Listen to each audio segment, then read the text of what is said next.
Hi, sixth graders. We're still on our order of operations unit. The title for this concept or for this lesson is Variables and Expressions, which, yes, we're doing a little bit of algebra. Our learning target is being able to evaluate algebraic expressions using substitution. All right, so some definitions that I would like you to take a second to write the word, and then you can write the definition in your own terms, or you can copy this. So a variable is a symbol that represents an unknown quantity. So it's a letter, and it's in place of a number. So you could just write a letter in place of a number for your definition. The most common variable is x or y, but really any letter can work as a variable, and it's just a placeholder until we figure out what the number is or until we are given a quantity for the variable. An algebraic expression, so remember a numerical expression has numbers and operations. An algebraic expression has at least one variable, at least one number, and at least one operation. So 3x plus 2 has one variable, at least one operation, which is our addition, and then some numbers. A constant is a number that does not change.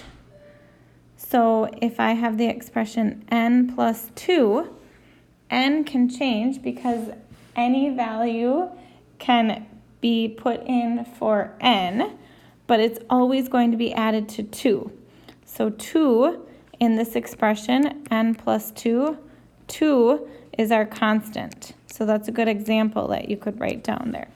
And the coefficient is the numerical factor of a multiplication expression that contains a variable. So if we have 4n, which is the same, if we have a number next to a letter, that means that it's multiplication, and a number next to a letter, the number would be our coefficient. And then if we have substitution, the definition for substitution is replacing something with something of equal value. In algebra, it is putting numbers where the letters are. So for r, we'll write that a little bigger. If I'm told that r equals 2, then I'm putting 2 in for r, so I'm substituting that. So now it's going to be 4 times 2. Because again, remember, if we have a number next to a letter, it's the same as multiplication. Otherwise, it would say 2 plus x, or 3 plus n, 4w means multiplication. Okay. So let's try some. If we have n plus 3, and it tells us to evaluate. Remember, evaluate means to solve.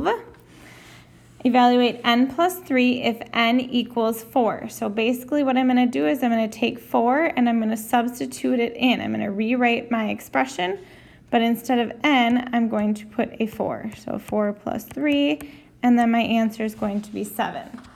Okay, you try these and then come back and check. So c equals 8. D equals 5. C minus 3. So instead of C, I put an 8 minus 3, and I get 5. 15 minus, instead of D, I put a 5. So I get 10. And then C plus D. So 8 plus 5 equals 13. Okay, now we're going to try some with coefficients. Remember coefficient, so 6n. My coefficient is my 6, and then my 4 is my constant, because it's still always going to be added to 4. So if n equals 5, we're going to, so before I evaluate it at all, I'm going to rewrite it. So 6 times 5 plus 4. Remember, two numbers next to each other with parentheses means multiplication. I could also write it like this. 6 times 5 plus 4. I cannot write it like this because now that tells me it's 65 plus 4, which 6 times 5 is not 65, so that's not going to work. So you have to include an operation for this one, then we have to know that it's multiplication. So 6 times 5 is 30 plus 4, so then it's going to be 34. Try these last couple ones and then come back and check. 8w minus 2v. So 8 times 5 minus 2 times 3. Either way that you wrote it is just fine, except this needs to be subtraction. All right, so now I still do my order of operations. So when I'm evaluating expressions, I have to go in the order of operations. So I do my multiplication first, 40 minus 6, and then I'm going to get 34. And now I have 4y squared plus 2. So if y equals 3, I'm going to substitute it in. 4 times 3 squared plus 2.